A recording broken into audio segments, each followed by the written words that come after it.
This is Financially Fit Business with Ruth King. Welcome to the Financially Fit Business Podcast. Here you discover ideas, tactics, news, and information that matters to the health of your business or your clients' businesses. I'm your host, Ruth King. Here's how we will help you increase the financial fitness of your businesses today. How does someone find you?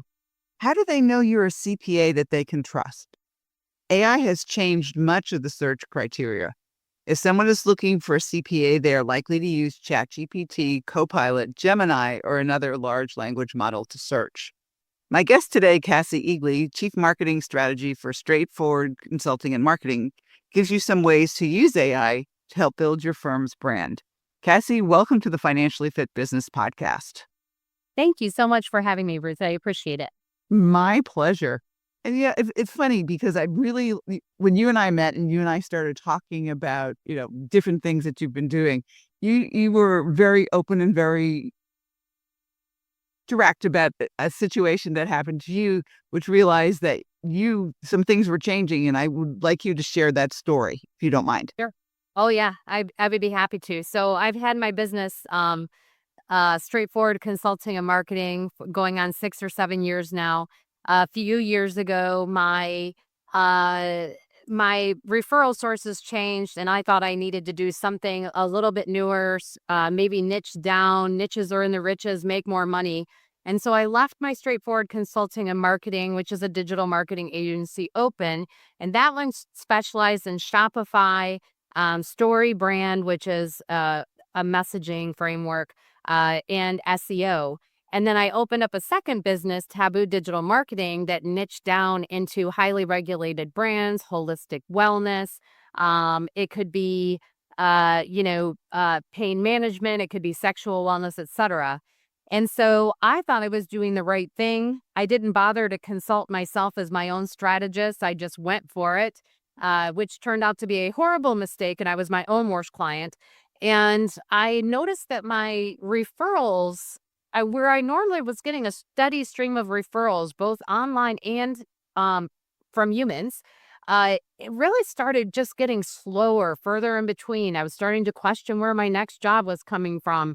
And it was just really unusual because I've always had a steady stream. And so I was talking to my mentor, trying to figure out what was going on. And she said, "Well, Cassie, have you looked yourself up online lately?" And I was like, "Well, no, but it's going to be awesome because this is what I do for my clients." And so we looked it up, and what I saw was an absolute nightmare. It was so confusing. I immediately, just one snapshot of it showed me why I wasn't getting referrals. It was very confusing who I was, the problem I solved, and how easy it was to do business with me.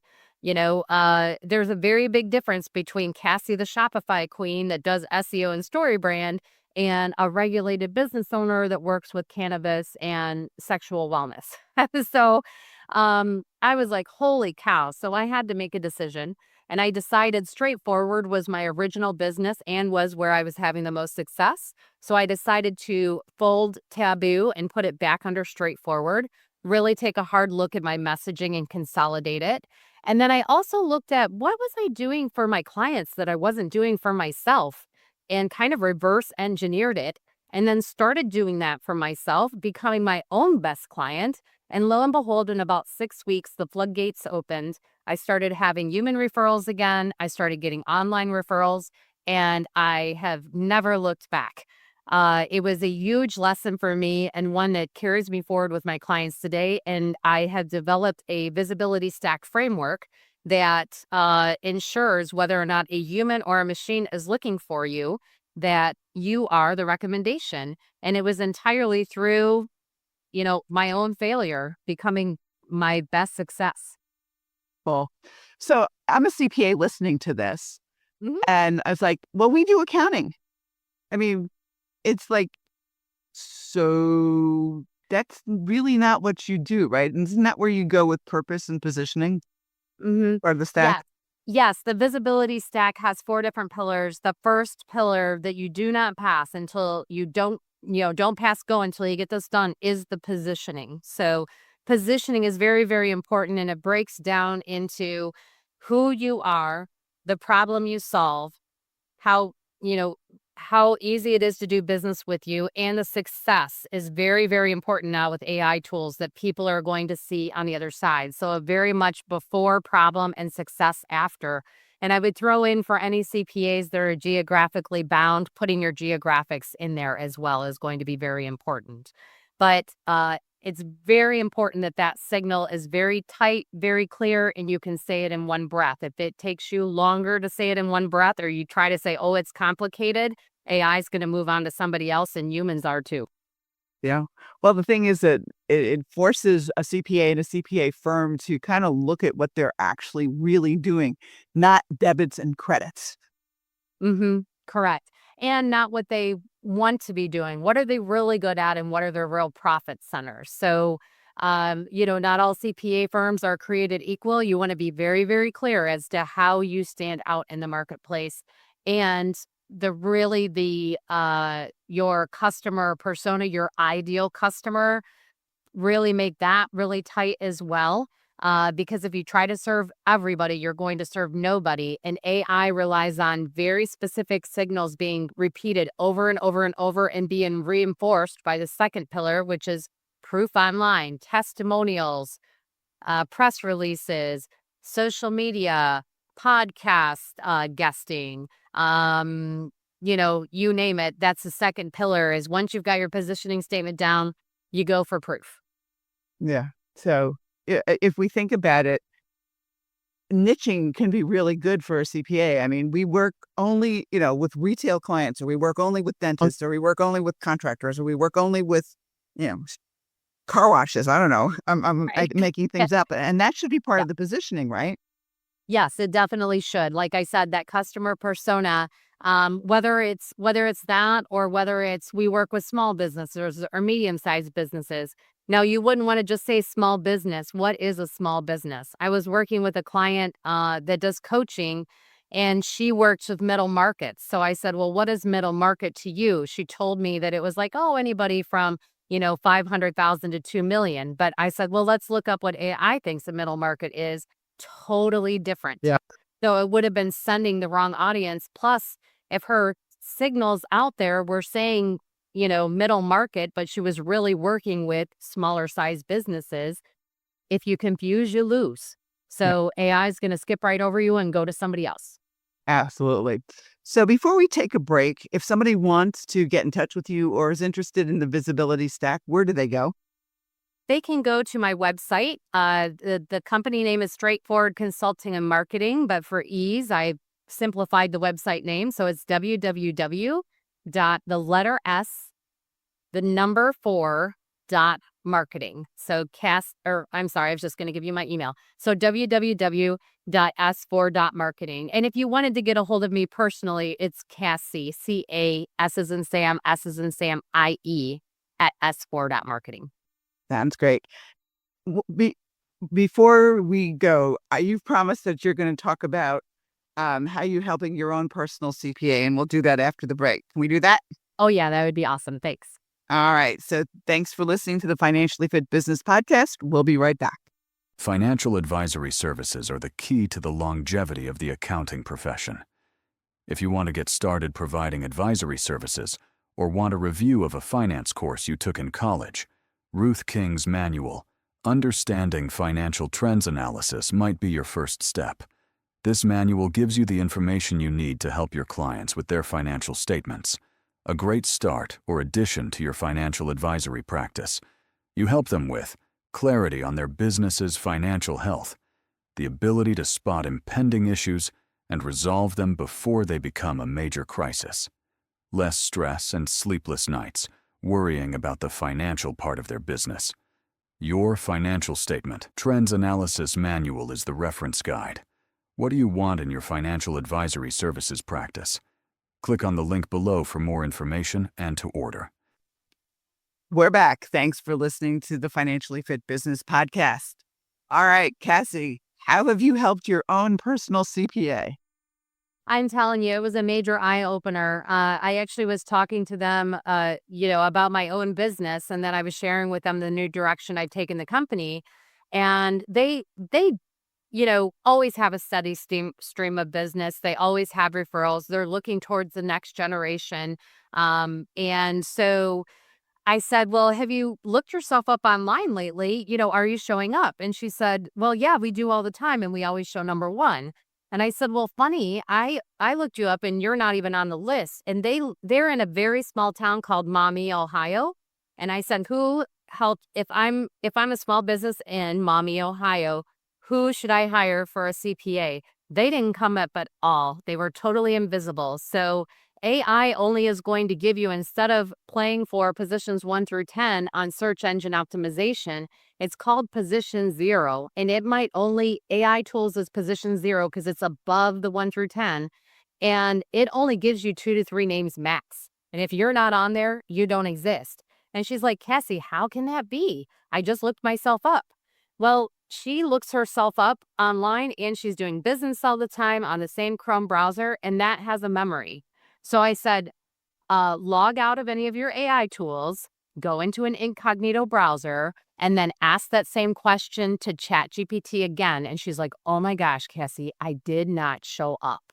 And I'm like, I said, that's exactly the problem. I'm like, you are visible with your networking and everything that you have online, but there's a new layer between the referral and actually getting the job now. And what's happening, Ruth, is if I'm looking for a new CPA as a small business and I'm here in the Toledo, Ohio area, I'm going to say I am a digital marketing business in the Toledo, Ohio area. I do X amount of dollars. These are the problems I'm having. Who should I hire? And it is going to give me, 2 or 3 names. Now, if I've asked my networking partners, which I probably would first, they're going to give me a few names, but I'm going to take that and I'm going to run it in through chat or other AI tools. And I am going to say that same thing again, but I'm going to say, I've been giving these 2 companies, this is my business. Who should I hire? And it might not even give me either one of those answers back. Right now, what chat's doing is saying, I wouldn't hire either one of those based on the evidence and what I'm seeing online. You should hire this 3rd company, and here's why. And so that's a new layer between somebody, human, making a referral and you actually getting the job. And whether you like it or not, it's happening. So the old traditional just network in person and forget about online, those days are over. If you are not making friends with AI and feeding it the correct information and being consistent about it, you're going to wind up being invisible sooner rather than later.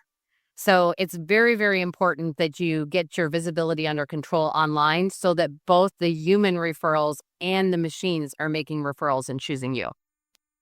So that's where the visibility stack comes in, and you help your CPA with the visibility stack, correct? Yes. Yeah. So I was talking to them about the 4 Ps for the visibility stack. So the first is your positioning statement, which we talked about earlier. And they were geographically bound. They are a solid company that's like 30 years old. There's no reason why they shouldn't have shown up online. And they said, my website guy takes care of that. Well, a website guy is not a visibility specialist. They do the basics, but that's all they're going to do. So once you've got your positioning statement down, then you move to the second pillar, which is proof. So they're all 4 Ps, so they're easy to remember. And your proof are testimonials from people, third-party citations, podcast guesting, blogs, social media content you're rewarded for now, articles appearing in magazines or journals. Those are all going to be proof. And once you have your proof down, then you go into the 3rd P, which is path. Now that path is a little bit more technical. It does require somebody to go on the back end, but path also is customer journey. Is what you're saying online actually matching up with what the client is really experiencing? And that's where testimonials also come in, because it'll say, this is what I expected and this is what I got. And then the last thing is pulse. And pulse is staying alive, keeping it alive and being consistent. It is making sure that you are always putting out fresh content. Right now, fresh content, I think it has about a shelf life of 4.5 months right now. So not very long. And if you're not consistently putting out your signal, then it's going to die off and somebody else is going to take your place. So you can't just do this once, like set it and forget it. Nope, you can't do it once and set it, forget it. It is a different game than search engine optimization. I get a lot of CPAs saying, well, I never played the search engine optimization game. I never really cared about ranking. Why is this different? And it's because of that extra layer of getting a personal recommendation from a friend or a networking partner, getting vetted through AI, and then seeing what comes out on the other side. So you can invest in AEO without ever having invested in SEO and see success. I want to make that clear as well. But it is a long-term game and an ongoing game. It is not something that you stop doing. And I don't think that people can afford to ignore it and bury their head in the sand and say, well, we just do in-person referrals any longer. Because this layer is coming in there and it's changing the game. Yeah. Well, I think AI is changing the game for everything, to tell you the truth. Yeah. Yep, that's for sure. When it's become your BFF and that's your most trusted, friend and individual, it's an interesting world out there. Absolutely. So what happened with your CPA? You got her through the visibility stack, and is she coming up now? I'm assuming it's a she. I should have met. Oh yeah. Well, it's actually a she and a they, but she is the person who I was talking to, and I actually have just started working with them. So it hasn't gotten so far as getting beyond that visibility. So we'll have to stay tuned, or maybe have another one of these 6 months from now and see what the results are. Yeah, that would be fun. We'll have her on too. How's that? Yeah, that would be great. That would be absolutely fun. All right. So visibility stack is positioning, proof, path, and pulse, correct? Yes, you got it. All right, cool. So if somebody wants help with this, do you provide help with it? Yes, I do done with you and done for you services. I do have a free resource on that website that I gave you, which is www.s4.marketing, the letter S, the number 4.marketing/AEO. I have a downloadable that's a visibility check, 5 prompts to show you whether AI recommends your business online or it forgets you even exist. And then I also have a position zero challenge I run about every month and a half. That is a done with you workshop, literally hands-on, working on it in the room, figuring out what the heck is AEO? Why should I care? Am I showing up? If I am, is it accurate? If I'm not, why are my competitors instead of me? And then it gives you a step-by-step roadmap in order to start being found online. Sounds great. Cassie, thanks so much for being with us. Yeah. Thank you very much, Ruth. I appreciate it. My pleasure. And thanks to all of you for joining us. Choose one thing that you discovered and implement it in your business. These ideas, tactics, and strategies help you make more money, have more free time, and give back. If you like today's program, spread the word. Please review this podcast on any device you're listening to it on. Help a business owner improve the health of his company. For comments or questions, call me at 770-729-8000 or email rking@financiallyfit.business.